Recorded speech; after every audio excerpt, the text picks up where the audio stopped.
So here's the thing. When even your corgis are caught in the fallout, you know the situation has gone off the rails. Sarah Ferguson, the Duchess of York Fergie to the tabloids and 90s era royal watchers, is reportedly in full emotional freefall.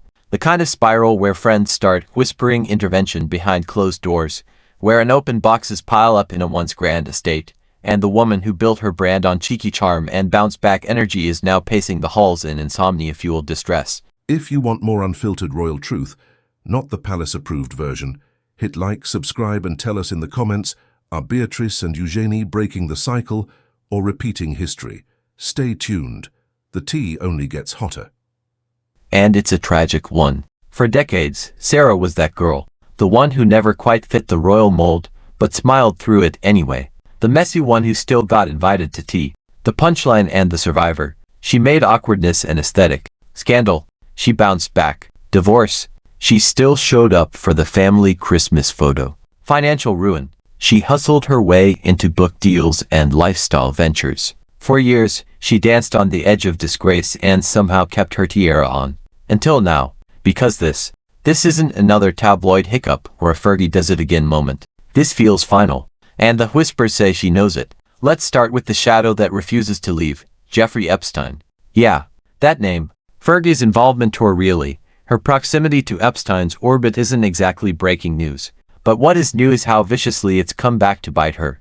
The public has a long memory, and when her ex-husband Prince Andrew imploded under the weight of his Epstein scandal, Fergie didn't exactly walk away clean. Her past acceptance of money from Epstein, paired with a too-cozy loyalty to Andrew, aged like unrefrigerated milk. And when Andrew went dark, locking himself away with his video games like a disgraced NPC in a royal soap opera, Sarah was left holding a whole lot of bad PR and zero royal protection. The dominoes started falling fast. Endorsements. Drop. Her children's book release. Postponed indefinitely. TV deals and branding projects. On ice. Her image once refurbished into something vaguely respectable and even endearing completely tanked.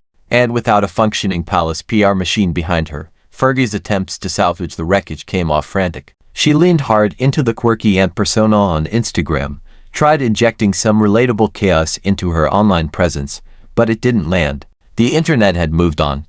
And worse, the media sharks smelled blood. Insiders began talking, and what they described wasn't pretty. Apparently, Royal Lodge, her home in Windsor shared with Andrew, is no longer the grand, sweeping estate you picture when you hear the word royal. It's cluttered, boxed up, half abandoned. Not just physically chaotic but emotionally symbolic. Friends say it's like walking into a time capsule of denial. A house that doesn't know its reign is over. And Sarah, she's pacing, literally, pacing the floors, not sleeping, blaming herself for everything. Friends say she's stuck in this cycle of self-loathing, guilt, and confusion. Imagine spending your whole adult life bouncing back, telling yourself, it's fine, I'll fix it, only to realize there's nothing left to fix. Just ruins and regrets. She's reportedly been talking about leaving Britain entirely. A dramatic escape. Some say Portugal. Others whisper Italy. Anywhere but here. But is she chasing peace, or just running from the collapse? Her daughters, Princess Beatrice and Princess Eugenie, are said to be deeply concerned.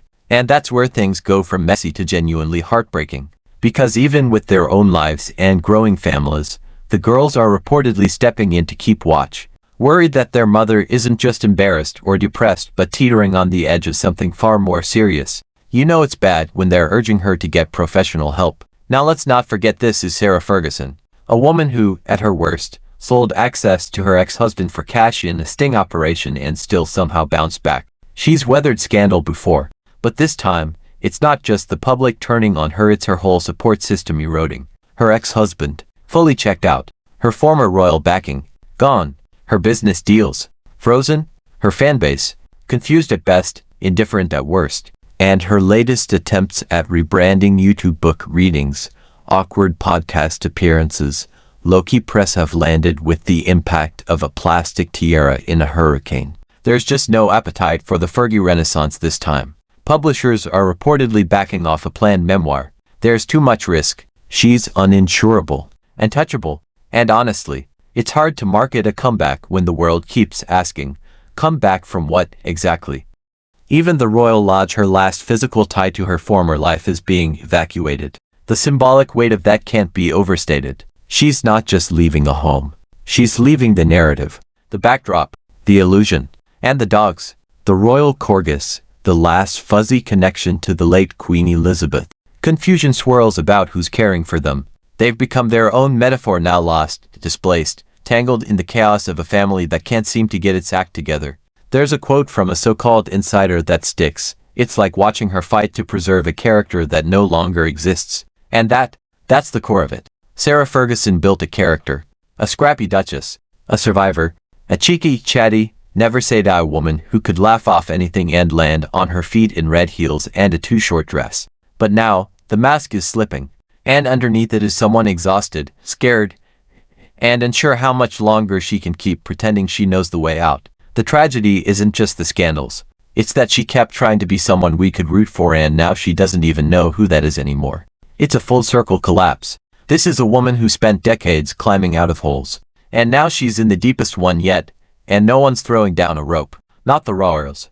Not the press. Not even the public who once loved a good comeback story. Because at some point, the audience gets tired. At some point, resilience starts to look like denial. There's still chatter that she might write the tell-all memoir. Some say it's her last shot at controlling the narrative. Others think it's just another fantasy. But even if she does write it, will anyone care? Or will it just be one more chapter in a story that's already been closed? So now we wait. Will she leave the country and vanish quietly, choosing exile over humiliation? Will she finally get the help her daughters are begging her to seek? Will she try, one more time, to stage a comeback that no one's asking for? Or is this the last gasp of a long, strange royal saga? Whatever happens next, the Sarah Ferguson we knew, the winking duchess with 9 lives and endless reinvention, is gone. And in her place is a woman standing in a crumbling lodge, surrounded by unopened boxes, haunted by headlines, and wondering when exactly the world stopped waiting for her to bounce back. Sometimes the most devastating collapse isn't explosive, it's slow, lonely, and quiet. And as for Royal Lodge, well, it's starting to look a lot less like a palace. And a lot more like the final scene in a royal ghost story. Let us know what you think. Is Fergie heading for a comeback, or is this the last chapter? Drop your theories in the comments and hit that subscribe button for more deep dives into the drama behind the headlines. Because in the royal world, the fallouts are just as fascinating as the fairy tales. You know, the most chilling thing about this whole situation is how eerily quiet it's gotten. The woman who once thrived on attention, the interviews, the photo ops, the talk show appearances, has gone radio silent. No cheery Instagram posts, no cheeky sound bites, no chirpy optimism about new beginnings. Just silence. And for someone like Sarah Ferguson, silence is the loudest alarm bell you can hear. Because Fergie has always been a talker. That's what made her lovable and infuriating in equal measure. She overshared before oversharing was even a thing. She would tell you about her weight, her insecurities, her debts, her embarrassing blunders, and somehow make it sound like a relatable rom-com. She made self-destruction seem almost funny. But lately, there's nothing to spin. No cute recovery arc, just the debris of a life that's run out of rewrites. Friends say she spends hours alone at Royal Lodge, wandering from room to room like a ghost haunting her own past. There are rumors about unopened moving boxes stacked in the hallways, crammed closets, unpaid bills stuffed in drawers. The woman who once hosted lively charity luncheons and spoke passionately about empowerment is now reportedly eating meals alone in front of the television, unable to sleep, replaying old memories and bad decisions. And maybe the saddest part, nobody's coming to visit. The calls have dried up, the invitations stopped months ago. Her inner circle, the friends who used to call her resilient Fergie, the ones who celebrated her bounce backs, have drifted away, too uncomfortable or too exhausted to keep pretending she turned it around this time. Everyone's seen the movie before, but this feels like the director's cut. Longer, darker, with no happy ending. The irony is, Fergie's entire career was built on bouncing back. She was the Phoenix Duchess, the walking apology, who never stayed cancelled for long. One day she'd be caught in a tabloid scandal.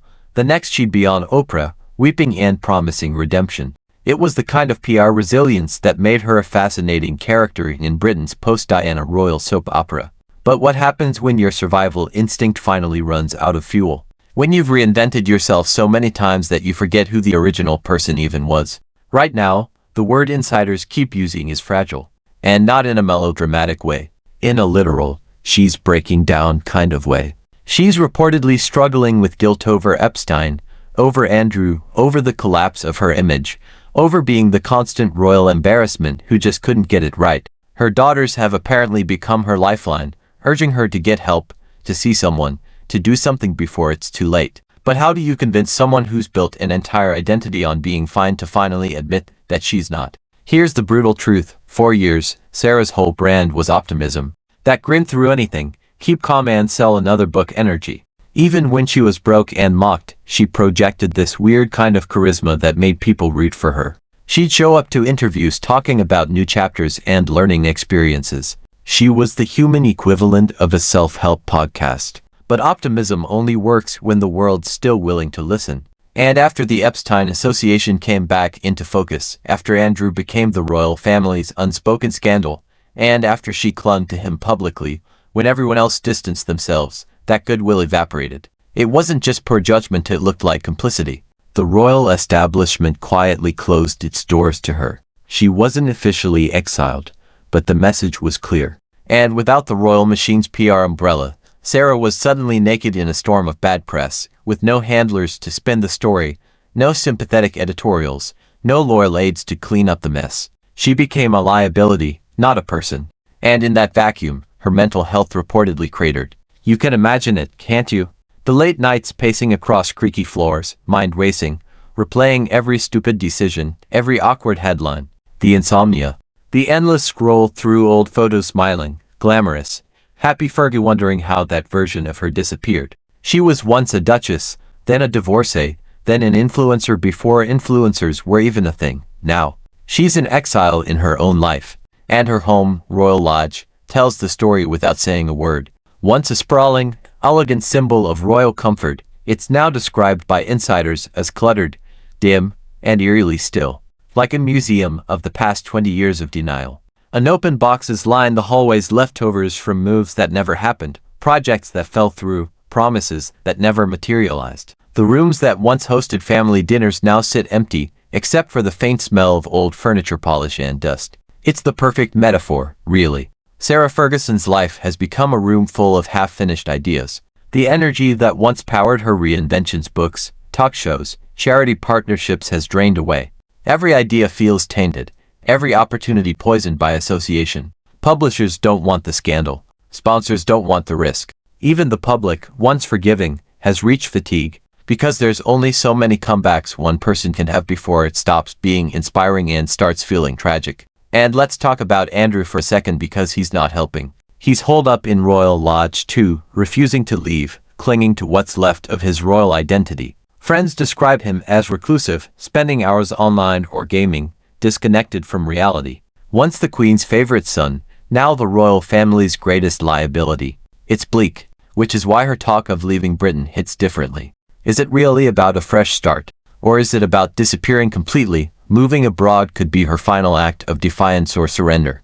Depending on how you see it, it's either starting over or quietly giving up. And the cruel irony? The woman who once dreamed of escaping royal scrutiny might finally get her wish. But not like this. You can almost picture the scene. The last boxes loaded into a van, the echo of heels on the marble floor, the corgis barking in confusion. Royal Lodge fading into the background as the gates close one final time. For years, she fought to stay relevant. Now, she might be walking away from everything that made her famous. But maybe, deep down, that's the point. Because the Sarah Ferguson we've known, the public character, the walking headline, can't exist anymore. She's outlived her own PR. And what's left is a woman stripped bare of the royal sparkle, facing herself without the camera lights. And that's terrifying. Think about it. For 40 years, her identity has depended on how the world saw her. Duchess, scandal magnate, survivor, single mom, the other Fergie. Every version of herself was created in response to the headlines. And now, with no headlines left to chase, she's forced to figure out who she actually is. That's the quiet kind of tragedy, the one no tabloid can capture. Maybe she really does need to leave Britain to find herself. Maybe she write that memoir after all. Not the glossy, redemptive one she planned, but an honest one. The kind that doesn't try to win anyone back, but just tells the truth about what fame does to a person when the cameras stop caring. Because beneath all the scandal and missteps, there's still something deeply human about her story. A woman who spent her entire adult life trying to belong to the royal family, to the public, to herself and never quite succeeded. A woman who made mistakes, paid for them, and then kept making more because she didn't know how to stop performing. A woman who is now, finally, out of performances. It's easy to mock Fergie. It's harder to admit that her downfall says something about all of us.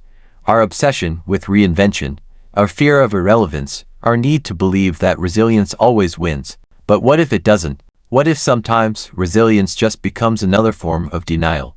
And maybe that's the moral of this story, if there even is one. That the same survival instinct that made Sarah Ferguson famous is the very thing that kept her trapped in a cycle she couldn't escape. If she truly wants peace, she might have to do something she's never done before. Stop trying to fix the narrative, and just let it end. Because every fairy tale has a closing chapter. And maybe this one ends, not with a dramatic comeback, but with quiet acceptance. Because sometimes the most radical thing a woman like Sarah Ferguson can do is finally stop performing. And if that's the ending she chooses, well, maybe that's the only one that ever made sense.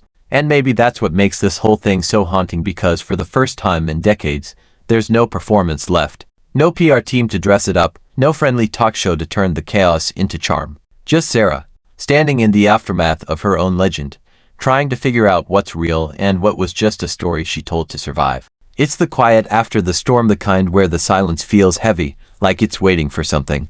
Maybe a reckoning. Maybe peace. Maybe both. If she walks away now, leaves Britain, leaves the headlines, leaves the endless cycle of apology and reinvention, it won't be a fall from grace. It'll be an escape from the machine that ate her alive. And honestly, that might be the bravest move of her life. Because sometimes the real redemption isn't another comeback. It's learning to live without needing one. So whether she fades out or finds her footing again, the story of Sarah Ferguson will always be more than scandal. It's the price of never knowing when to stop performing. And somewhere inside Royal Lodge, as the lights go dim, maybe she's finally ready to stop pretending she's still the Duchess.